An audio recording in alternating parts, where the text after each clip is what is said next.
safe to say that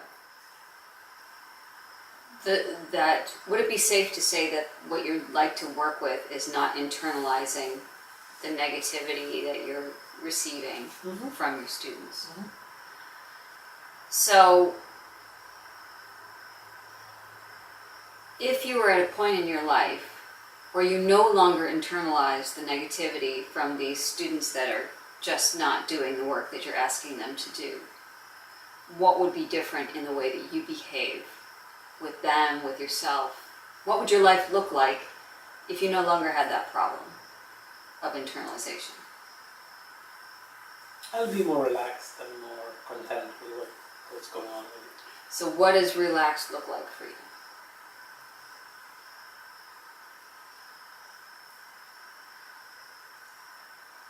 How does it manifest itself in your life? I can work less hours. I want to have to over-prepare. Okay. And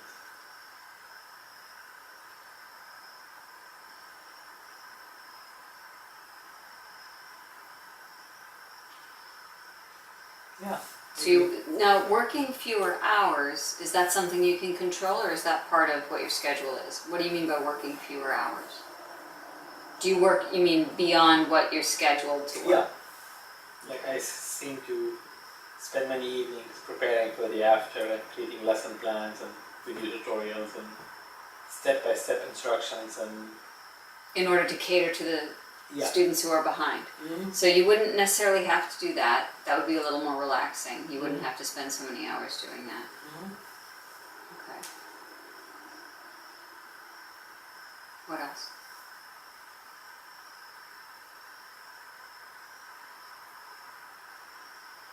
How would I see this in the future? Yeah, like what's going... I mean, in the future it would make sense to attract students who really want to do this more than just doing it because they have to. Right. Well, that's out of your control.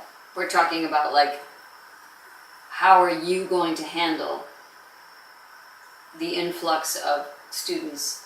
I was thinking today about survival for the fittest and Darwinism.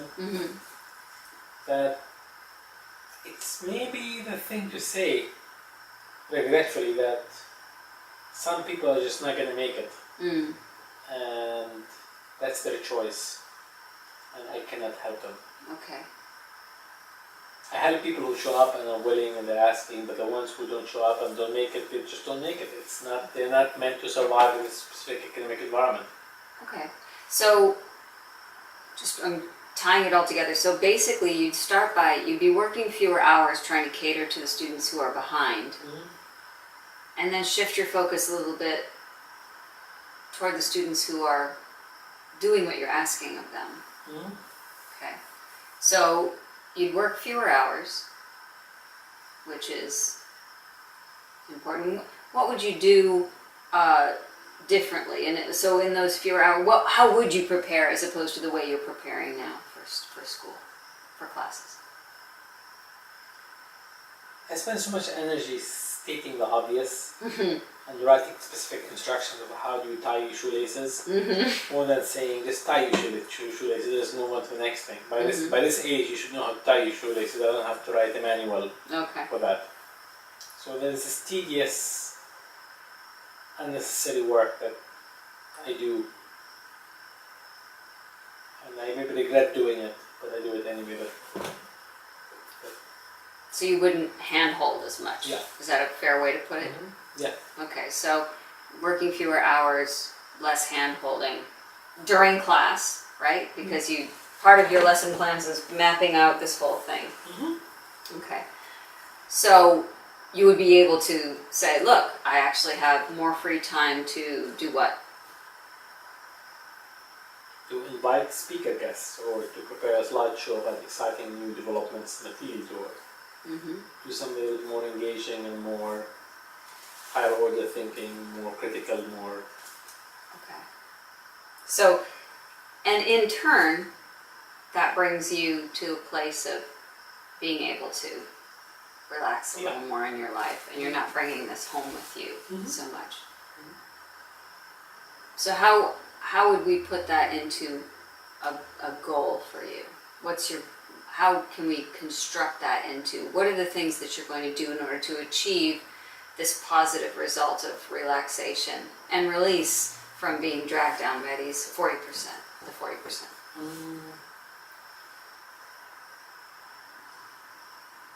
We're just summing up.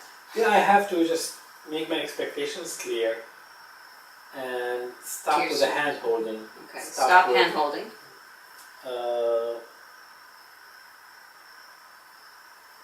And focus on the positive in the classroom, focus on the successful things that are happening and enjoy them. And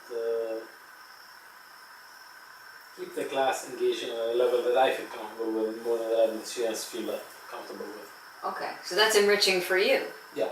So that's positive for you. You're able to, so in a more specific way, you're going to spend fewer hours building lesson plans that cater to the 40% who aren't doing very well. And you're going to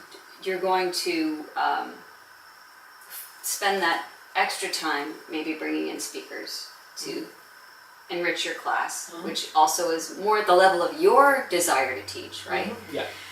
Now, in terms of being able to look at this as a goal, do you have a time frame for doing this? Like if I were to check in with you, at what point do you think you would have this goal like pretty well implemented?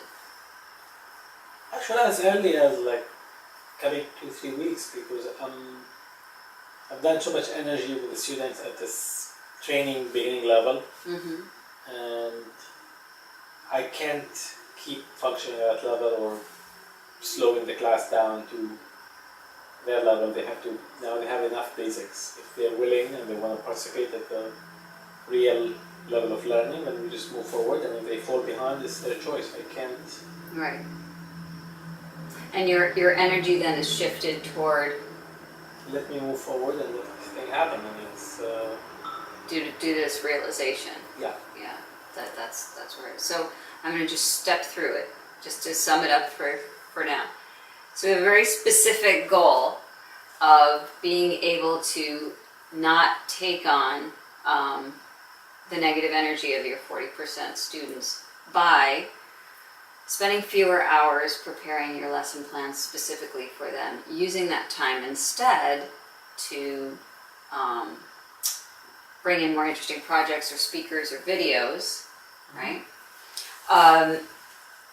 That's something that you can do in the next few weeks, right, as you start to continue. So that's definitely something you can achieve in a set period of time. And of course, it's very positive for you because it allows you to direct your energy in a place that makes you happier to teach. And then in your private life, it allows you to relax some more. And this is something that we can see when we go to your class. Right. This is something that is concrete, that somebody could come and look and see that this has been done. Does that sound fair? That sounds fair.